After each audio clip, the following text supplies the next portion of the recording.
Buletin Didik 28 Julai bersama saya Zaiti Zubir. Assalamualaikum dan salam sejahtera. 12.49 juta penduduk negara ini atau 38.2% keseluruhan populasi sudah menerima sekurang-kurangnya satu dos vaksin COVID-19. Menteri Penyelaras Program Imunisasi COVID-19 Kebangsaan, Khairi Jamaluddin berkata daripada jumlah itu, 5.9 juta atau 18.1% mendapat dos lengkap. Justru sasaran 80% penduduk negara ini lengkap menerima suntikan diawalkan ke hujung tahun ini kerana mengambil kira keadaan semasa penularan. Namun tempoh masa ini telah disingkatkan kepada Disember 2021 apabila mengambil kira keadaan penularan COVID-19 yang sangat membimbangkan untuk tempoh beberapa bulan ini. Dan garis masa ini diawalkan lagi dalam pengumuman oleh Yang Amat Perdana Menteri untuk kita berusaha selesai pada bulan Oktober nanti.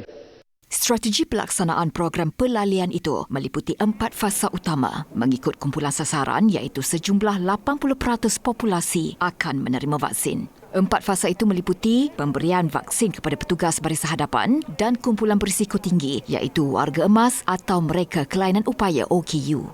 Fasa ketiga pula, pemberian kepada warga negara dan bukan warga negara yang berusia 18 tahun ke atas bagi mencapai sasaran iaitu 14 juta orang. Ketika ini, negara memasuki fasa keempat iaitu kawalan wabak dengan penilaian yang berlangsung mengikut situasi semasa.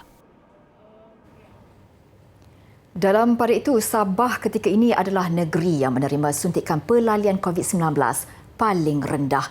Setakat semalam, hanya 24.4% menerima dos pertama dan 13.8% lengkap 2 dos. Justru semua pihak digesa tampil bagi memastikan penduduk negeri berkenaan terutamanya di kawasan pedalaman menerima suntikan. Disandarkan masalah liputan internet serta cabaran logistik punca kadar vaksinasi penduduk kampung yang rendah kerana sukar untuk mendaftar dan menerima vaksin. Unit Pemimpin Pembangunan Masyarakat UPPM, Jawatankuasa Pembangunan dan Keselamatan Kampung JPKK serta Ketua Kampung perlu lebih agresif menjayakan program imunisasi COVID-19 kebangsaan di luar bandar dan pedalaman. Komitmen itu dapat dilihat dalam program mobilisasi vaksin komuniti MOVA di Dewan Kampung dan Dulid kira-kira 45 km dari Bandar Sandakan. Sambutan hari ini sangat memberangsangkan sebab initially daripada 400 kita dapat 162 tapi Ketua Kampung cakap ada penambahan. So meaning that target asalnya 162 tapi after kita dah tutup pun masih ada yang sanggup datang jugalah. Maksudnya ada orang yang dah berubah hati dan start untuk accept untuk ambil vaksin lah. Proses pendaftaran daripada rumah ke rumah kami jalan. Ya. Rumah ke rumah. Ya, dari rumah ke rumah. Memberi satu keyakinan lah kepada penduduk. Memandangkan itu waktu kami kena suntik 1 sampai 2 tidak ada masalah. 18 kaki tangan pejabat kesihatan Sandakan terlibat dalam program ini, dibantu ahli jawatankuasa rukun tetangga, rela serta Angkatan Pertahanan Awam. Outreach vaksinasi di Sandakan ini meliputi 13 kampung sekitar Parlimen Libaran. Dalam pada itu, kerajaan memberi jaminan semua warga pendidik akan diberi sekurang-kurangnya 1 dos vaksin sebelum sesi persekolahan dibuka. Khairi yang juga Menteri Penyelaras Program Imunisasi COVID-19 Kebangsaan berkata, sehingga 27 Julai 303,682 guru atau 73.5% telah menerima sekurang-kurangnya 1 dos vaksin termasuk kaki tangan sokongan. CITF sedang bekerjasama rapat dengan KPM dalam memastikan bilangan guru, anggota kumpulan pelaksana dan perkhidmatan sokongan kontrak yang belum mendapat janji temu lagi dapat dikenal pasti segera untuk dibuat penjadualan janji temu. Terdapat sebilangan yang menolak vaksin di kalangan guru dan saya menyeru supaya pihak pentadbir sekolah dapat membuat capaian kepada golongan tersebut supaya tidak tercetusnya jangkitan selepas pembukaan sekolah.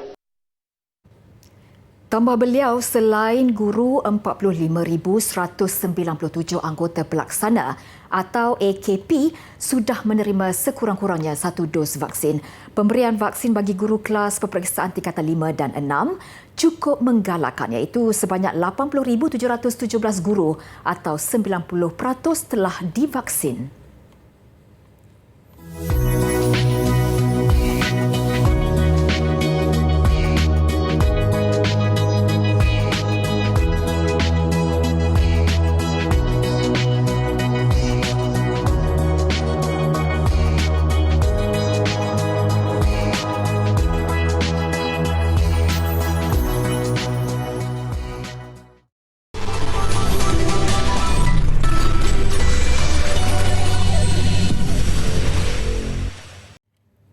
Program Genius Kurnia telah melancarkan kursus dalam talian pendidikan awal kanak-kanak berkeperluan khas. Kursus itu menawarkan maklumat dan menerangkan dengan terperinci panduan strategi intervensi bagi kanak-kanak berkeperluan khas. Kursus ini menerangkan aspek penting yang perlu dititik beratkan ketika menjalankan sesi pengajaran dan pembelajaran PDP. Antaranya, kaedah penaksiran yang perlu dijalankan, kaedah pembangunan pelan pendidikan individu dan keluarga PPIK, aktiviti pembelajaran yang bersesuaian dan sebagainya. Ia secara tidak langsung dapat membantu guru-guru mendidik kanak-kanak berkeperluan khas dengan lebih berkesan. Penyertaannya dibuka kepada individu yang berminat mendalami pendidikan awal kanak-kanak berkeperluan khas. Panduan strategi intervensi awal yang dijalankan di Genius Kurnia boleh diakses di platform openlearning.com bermata kurnia. Ianya percuma dan boleh diakses 24 jam.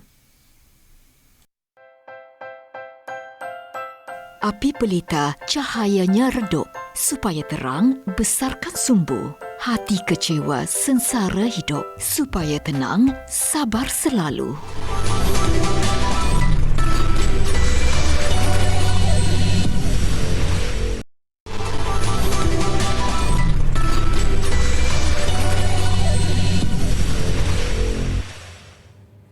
Peka dengan situasi semasa, Persatuan Ibu Bapa dan Guru Sekolah Kebangsaan Kampung Jawa 2 Kelang Selangor membantu golongan keluarga pelajar yang terkesan akibat pandemik COVID-19.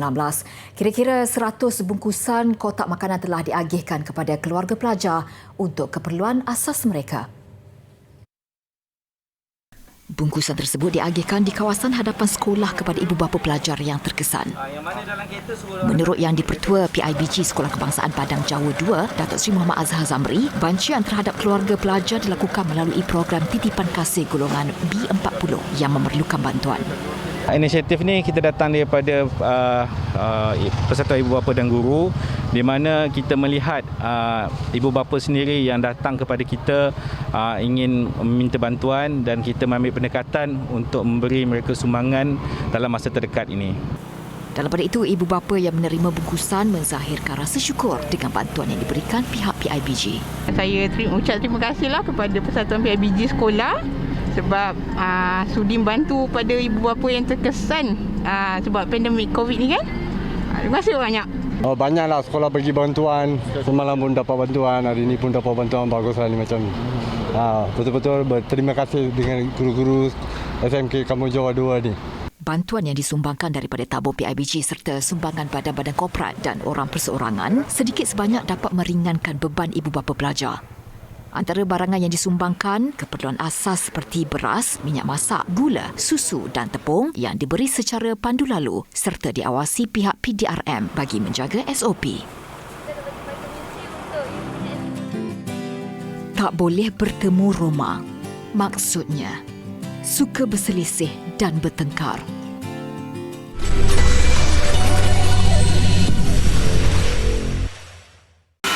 Sebelum berpisah, saksikan forum berjudul Zurina Hassan daripada pujangga tidak bernama kepada sastrawan negara wanita pertama. Ia diadakan sempena Seminar Pemikiran Sastrawan Negara Zurina Hassan esok jam 2.30 petang secara langsung menerusi media sosial Dewan Bahasa dan Pustaka. Jangan lupa, ikuti pembelajaran melangkaui bilik darjah dikendalikan bersama guru-guru berpengalaman menerusi saluran khusus TV Pendidikan Malaysia, Didik TV KPM. Pelbagai pengisian menarik selepas ini, antaranya Sukses SPM 2021 Matematik serta Bimbing Tingkatan 4 dan 5. Pembelajaran kini lebih mudah dan menyeronokkan bila-bila masa walau di mana jua, hanya di Didik TV KPM. Terjun dari ketinggian 26 meter di Jambatan Tua yang juga tapak warisan dunia UNESCO, acara sukan tradisional yang popular di Bosnia itu mengakhiri buletin didik. Dengan itu, saya Zaiti Zubir, salam hormat dan kita jumpa lagi.